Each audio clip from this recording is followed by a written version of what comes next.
Stage 1 of the Tour de la Provence, but day 2.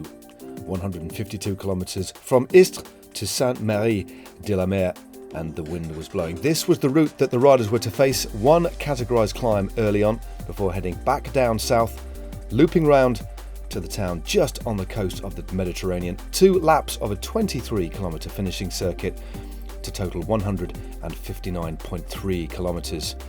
Very, very flat parkour. There are the 2 intermediate sprints offering up 2 time bonuses, but we had a very, very strong wind blowing from north to south, and an early move went clear with Pierre Rolland, Victor Verschave, Stéphane Risotto, Tom Maigneau, Tristan Delacroix and Jean Goubert. 2 riders there from Nice Métropole Côte d'Azur. They opened up the lead that topped out around 4 minutes. With 105 kilometres to go, the route headed into a crosswind, and several riders were ejected from the back of the very, very fast moving peloton to form several groups all over the road. And this is the site of the peloton, just moving at a pace. You can just see the angle of the bikes there, and there was one crash. The riders buffeted by the wind, and a second crash came soon after. Several riders coming down.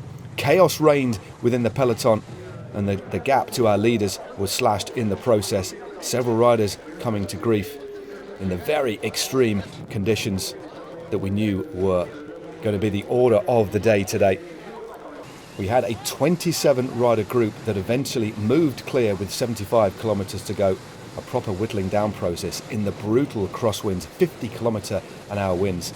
And this was the composition of the group. Nori Quintana was there representing Team Arkea Samsic. The race leader in the form of Filippo Ganna was also there. 2 of the teams that actually missed this split. Cofidis had nobody in the front move, nor did Groupama FDJ. Ludvigsen there in the points leaders jersey, the white and gold kit, was in the front group, but eventually he was distanced and went back to the peloton. And with just over 50 k's to go. And coming in to the first time through the finishing line, it was the world road champion Julien Alaphilippe who took a valuable 3-second time bonus, and that signalled the start of 2 large finishing circuits, heading north into the headwind and then back down to the coast with a very, very strong tailwind. This was sprint number 2, 23 kilometres later, and it was that man again, the world champion from Quick-Step Alpha Vinyl, that took another 3 seconds just ahead of a very, very strong Pierre Latour. This one a little bit closer, half a bike length in it. Then with just under 8 kilometres to go, it was Maciej Bodnar, the Polish rider from Total Energies, who surged clear in a proper stealth-like move, using that tailwind to his benefit and that immense raw power. 7 times the Polish time trial champion.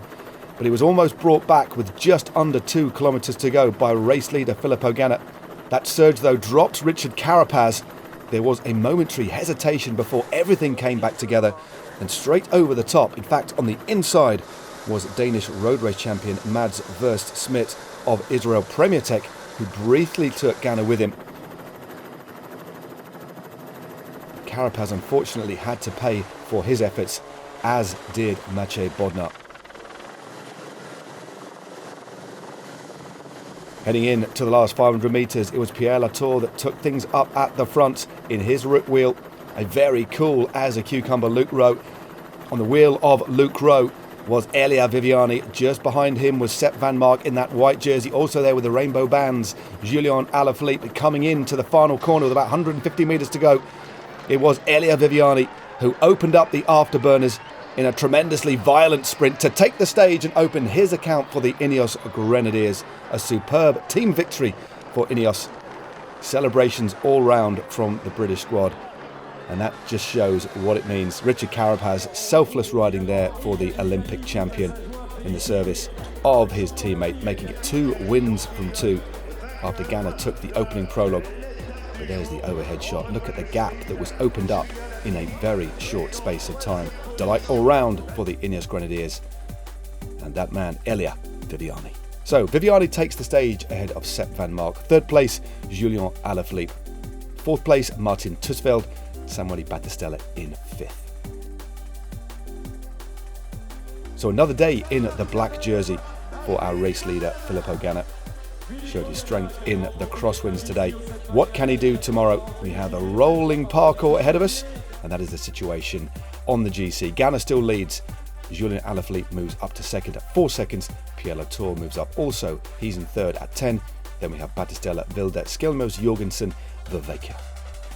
So make sure you join us on GCN Plus for stage 2 of the Tour de la Provence. It takes us from Arles to Manosque over 180.6 rolling kilometres. It should be a real corker. Make sure you join me and Adam Blythe